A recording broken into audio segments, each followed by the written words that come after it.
When I was younger, I wanted to be like a boy. Well, not exactly, but I felt that I would be better off in the world if I didn't act feminine. Needless to say, I was one of a kind.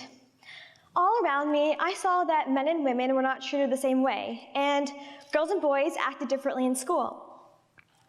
This disparity manifested in my everyday life when I would hear my classmates talking about what their mom made for dinner last night, or whose house their mom dropped them off at last weekend. Generally, no one mentioned their dad. We all know that one kind of annoying person who asks all the unwanted questions. That was me, and if we're being honest, it still is me today. When I went to Toys R Us to pick up a present for the latest Save to Swim birthday party that I was invited to, I noticed a difference in toys marketed to girls and boys. Look, here's an example. The signature bombardment of pink became a telltale sign for the girls' toy section where I often shopped. As cliche as it is, girls were encouraged to play with dolls and kitchen sets, all inevitably in pink colors, while the toys deemed to be for boys were, of course, cars, guns, and sport-related. I began to make comparisons between the two genders, but not until I stepped outside of the invisible expectations placed on me as a girl did I experience the repercussions of sexism. Fast forward a couple of years. In 3rd grade, I decided that I wanted to play soccer. To my disappointment, not one of my girlfriends would join me, even after I begged them profusely. Yes, begged. It seemed that the soccer field was forbidden territory. Based on their adamant refusal to play. Despite my apprehension, I decided to play soccer because I was dying to know one thing. Why was there such a big difference between the behavior of my classmates? Soccer ended up being a turning point for me. While no one stopped me, I faced indirect resistance from both sides. My friends who were girls labeled me as weird, and the boys never did pass the ball to me. They questioned my competence solely based on the fact that I was a girl. They didn't take me seriously as a fellow soccer player, and as a result, I became insecure and questioned my abilities. Now, I've come a long way from then, and like many other people, I've realized we live in a world where being called a girl or being feminine is equivalent to being weak.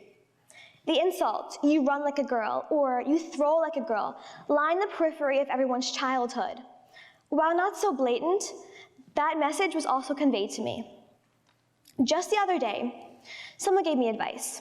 He said to make sure that I'm not stronger than any guy I date, and when I asked him why, he said, it's just weird. As you can tell, sexist undertones are woven into the fiber of society. No one likes to admit it, but this creates subtle bias in everything from religion to pop culture that covertly enforces the stereotypical belief that women are inherently inferior to men. What if I told you that the beloved movie, High School Musical, perpetuates gender stereotypes? 2 girls fighting over one guy, pitted against one another?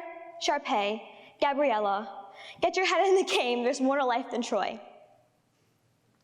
I could go on and on ranting to you about the systemic oppression of women, which I have many, many times before, but gender equality did exist 12,000 years ago. Despite the unkept, unclothed, spear-wielding caveman you're most likely picturing right now, our ancestors were more civilized than you thought. Life was simple. Women gathered, their work was steady and regular, and men hunted. Their work was more spectacular, granted, but less reliable. At the end of the day, they both worked in tandem to ensure the collective survival of the group. And then, agriculture disrupted this balance. Farming replaced hunting and gathering, providing a reliable source of food. And the importance of women slowly diminished because they weren't as necessary to survival as they used to be. It took as many as 5 hours to find food in hunter-gatherer society. Now, people had more time on their hands to learn skills that, in turn, attracted different amounts of wealth. We enter into a society that's now fueled by economic gain. Similar to today, men became financial providers, and women performed domestic tasks like, running the household and caring for children. Don't we all love gender roles? The gender that could monopolize resources could also take charge of leadership roles and decision-making. This happened to be men. While on the other hand, women became trapped in a cycle of dependency. As children, they relied on their fathers, and then when they got married, they relied on their husbands. The lack of emphasis on the critical role women play in society is still seen today in the form of the gender wage gap. According to the American Association of University Women, women make an average of 80% of the money men earn, and that doesn't even take into account ethnicity. I know what you're thinking. It's only 20% less, right? I mean, so what? A guy can buy one more Starbucks drink than I can? Well, it does matter, and here's why. The undermining of women's work sends a message to them. It tells them that their contributions and they themselves will never be valued the same as their male counterparts, something that directly contradicts the hunter-gatherer societies in which gender equality did exist. Right now, I can order anything from Amazon. In fact, I just ordered the dreadful AP World History Review book the other day, and it arrived at my doorstep, unfortunately, in 2 days. Thanks to Amazon Prime. Thank you. Roosters are no longer used as alarms. We have phones for that. And gone are the days of slaving away at the stove, making meals. You can order pizza in like 15 minutes. I could go on and on.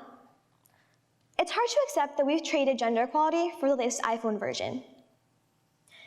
I mean, theoretically, shouldn't we be the most progressive version of society?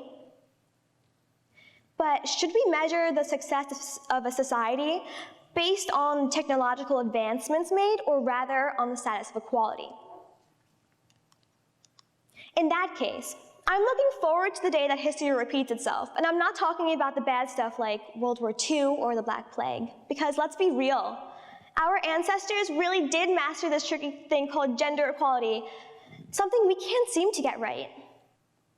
The automatic imbalance of power facilitates a reliance of women on men, just like the game of soccer when I was 10 years old and I relied on a boy to pass me the ball because sadly, once he did, I would be accepted in the game. This parallels the game of life, where women are on the sidelines and men are the dominant players, whether it's earning money or playing soccer. So, men in this room, challenge yourselves to question the norm. Pass the ball to the women in your lives, because once you do, maybe we'll be one step closer to achieving what our ancestors did all those years ago. Thank you.